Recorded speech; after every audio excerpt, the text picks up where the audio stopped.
Hi guys, welcome back and hello if you are new. I hope all of you are keeping very, very well. So another album review to come out on January 13th is the absolutely fantastic new release from Florida death metal champions. So the last time that Obituary released an album, I had just got engaged, literally like 2 days afterwards, and I've now been married for 3 years. So to give you a perspective, it's about 6 years since we've had an Obituary record, and it has definitely been worth the wait. So this week we're going to dive into Obituary's brand new album, Dying of Everything.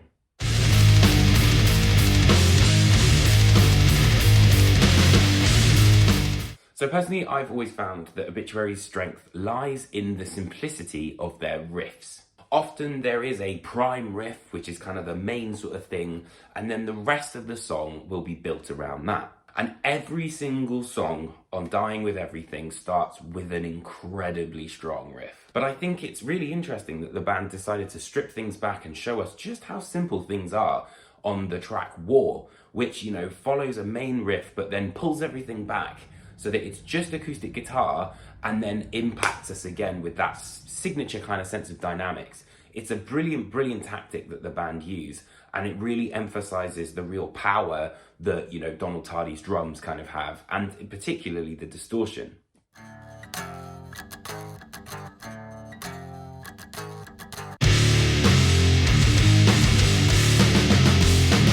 The songs also get gradually heavier and heavier and heavier, in no part, you know, due to the juggernaut behind the drums, which is Donald Tardy.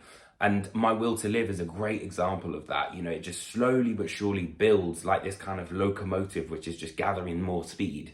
So where the songs themselves are concerned, I think that maybe there was a subliminal effect in the fact that they had to relearn the songs from Slowly We Rot and Cause of Death for their live streams. And Barely Alive and Weaponize the Hate really, to me, kind of felt like they were in that same kind of world of, you know, the very, very early Obituary material.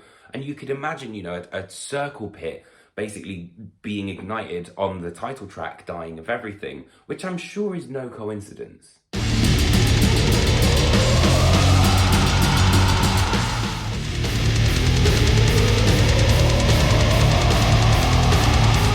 That being said, however, there are slower sort of forces at play here. Be Warned, for example, the final track, kind of, I think, really embodies that live sound that they've got, particularly where guitars are concerned, and moves into that sludge kind of territory. It's not necessarily something new from the band, but I think they're kind of tweaking things a little bit more, which I thought was really cool.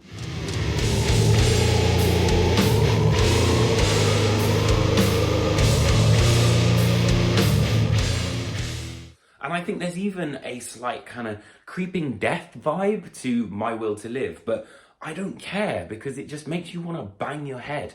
And that's the crux of Obituary, is it is just a fun time band. You know, it's like they always talk about, it's like crack open a beer, you know, listen to the riffs and just headbang. And that's what Dying of Everything is. And John Tardy's vocals are at the top of their game. You know, if anything, the band, I think, are at the top of their game. And I think it's because they've understood their place in death metal's pantheon. They are that band that just come in and just bulldoze the doors down and just rip your head off. I also think that this record definitely continues that sense of the lead acrobatics that we got to see on the self-titled material. Weaponize the Hate, for example, uses some classic dive bombs, but there's some interesting use of melody and also kind of like tapping, which I really like. There's also more of a heavy metal feel, I think, where leads are concerned. And By the Dawn, especially, I think, you know, had some slightly more unorthodox note choices than what I would have kind of expected to hear in an Obituary record, which is great.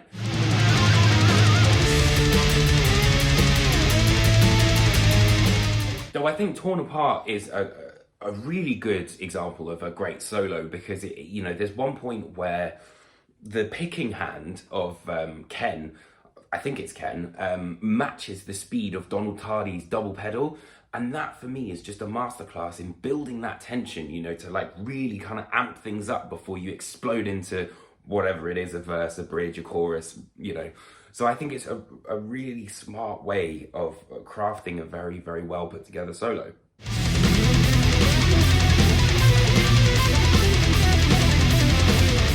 And that leads me into the next point, which is just how slick this record is. And that's largely due to the dynamics. The songs are simple, but they're so painstakingly looked over that you can tell that they know exactly where they're going to go, what's pulling back, what's kind of impacting them when. And that's what makes Obituary such a great band. They often say that the hardest songs to write are the most simple. And I think Obituary have got that down to an absolute science. And when it comes to death metal, quite honestly, there's no real beating Obituary. They are the best at what they do.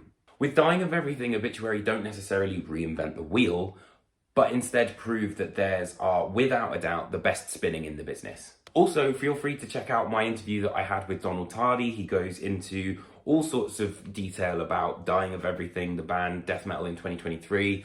Really, really interesting stuff. So I hope you guys enjoy that. And thank you so much for watching this video. Please don't forget to like and subscribe. I'm a YouTuber, I have to say it. And let me know what you think. Other than that, I will see you next week for a review, which is going to be Catatonia, Sky Void of Stars. Take care, my friends, and I'll see you soon.